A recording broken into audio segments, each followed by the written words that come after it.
What's up guys, DwkYT videos. If you're new to my channel, I make military content, put it on the internet for you to enjoy. If you want my social media, like my Instagram is down below. You can go stalk me, kill my firstborn child, it's up to you. Anyway, Recruit Training Command Great Lakes posted on their social media. This is coming from their official social media team, so this isn't like me leaking anything. It is literally public knowledge right now. On March 28th, a recruit popped for COVID-19.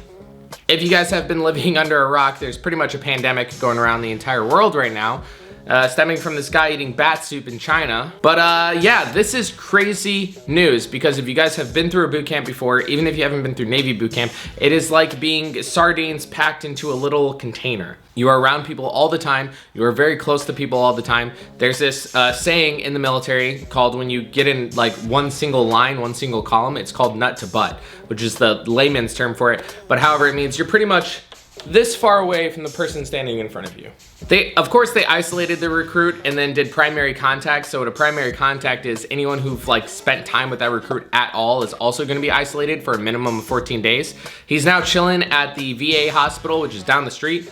I used to work there, so I actually have a lot of insight. I actually worked in the department that is taking care of this. So the preventive medicine department with the environmental health officer, along with the public health service corps, which I'm assuming is gonna be interacting in this, are all now making the decisions and making the assessments on how to go about quarantining these people so that it doesn't spread outwards.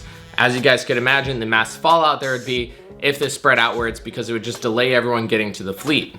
Every single day, there's hundreds of people leaving the Navy, but there's also hundreds of people joining the Navy.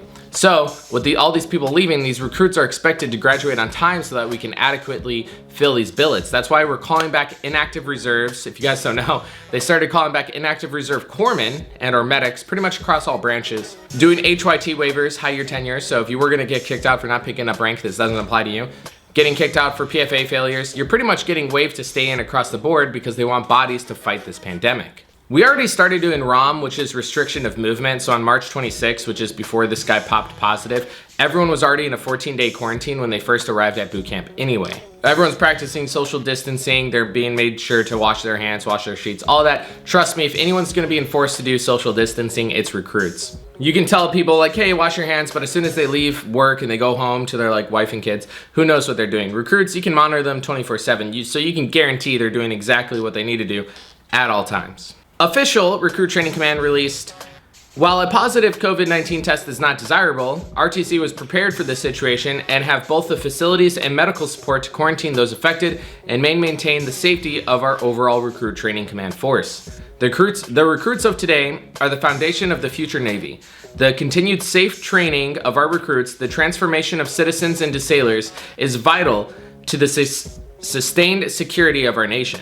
And then they ended with their passage memo addressing the public that anyone that pops positive is of course allowed to contact their loved ones. They're gonna be able to like have their phone, use the phone regularly, use the internet, and contact their mom, pa back home, tell them what's going on. Luckily, the demographic to even get into boot camp are generally healthy young Americans. Hopefully, at worst, he has like flu-like, pneumonia-like symptoms, as opposed to someone who's like in an older demographic or immunocompromised. I wouldn't be surprised if other boot camps started showing positive tests as well, just because since this is spreading so fast across the entire world, we're bound to have someone be asymptomatic, which means you're not showing symptoms right now, and show up to boot camp not knowing any better themselves and then unknowingly spread it to the people around them. Best we can do is restriction of movement, keep them isolated, and if you feel like shit, stay home.